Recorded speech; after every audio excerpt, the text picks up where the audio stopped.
வணக்கம்.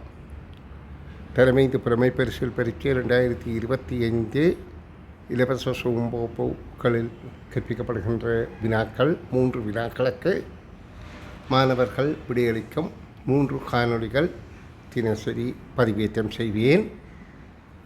ஆயினும் ஒரே வினாவுக்கு பல மாணவர் விடையளித்திருந்தால் அதில் இது தரமானதோ அது மட்டுமே பதிவேற்றம் செய்யப்படும்.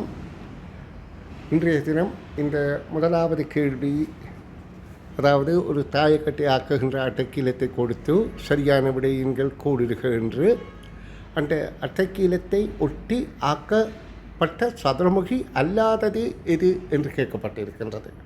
அப்போ அந்த அட்டைக்கீலத்தை மடித்து சதுரமுகி ஆக்குகின்ற போது அமையாதது அல்லாதது அந்த சதுரமுகி அட்டைக்கீலத்தை ஒட்டி ஆக்க முடியாத ஒரு எது என்பது தான் இந்த கேள்வியின் தாற்பயம்.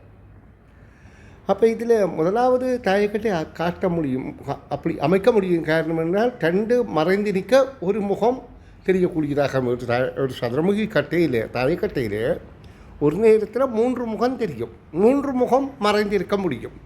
ஆனால் அந்த 3 முகமும் மறைந்திருக்க வேணுமாக இருந்தால் அந்த 3 முகம் 2 நிலைக்குத்தாக ஒன்று கிடையாக இருப்பது போன்ற அமைப்பிலே இருக்கணும், அல்லது 2 கிடையாக ஒன்று நிலைக்குத்தாக அந்த அமைப்பில் இருக்க வேணும். அப்போ இதில் ஒரு முகம் தெரிய மற்ற 2 முகம் மறையக்கூடிய நிலையில் இருக்கின்றது, 2 முகம் தெரிய ஒரு முகம் மறையக்கூடிய நிலையில் இருக்கின்றது. ஆனால் 3 முகமும் தெரியக்கூடியது மாதிரி இங்கே தாயக்கட்டை கீலம் இல்லை.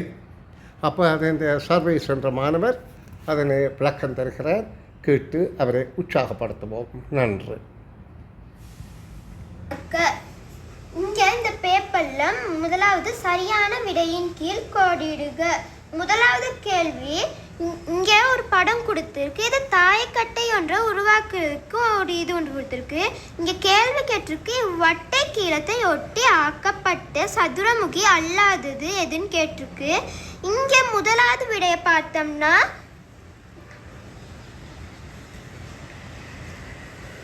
முதலாவது விடையை செஞ்சோம்னா முதலாவது விடையும் வருது. இரண்டாவது விடையை பார்த்தோம்னா இரண்டாவது விடையும் வருது. மூன்றாவது விடையை பார்த்தோம்னா அது வரவே வராது, ஏன்னா அது மிஞ்சி இருக்கனால. இங்கே அல்லாததுன்னு கேட்டிருக்கு, அப்போ இதுக்கு மூன்றாவது விடை. நன்றி.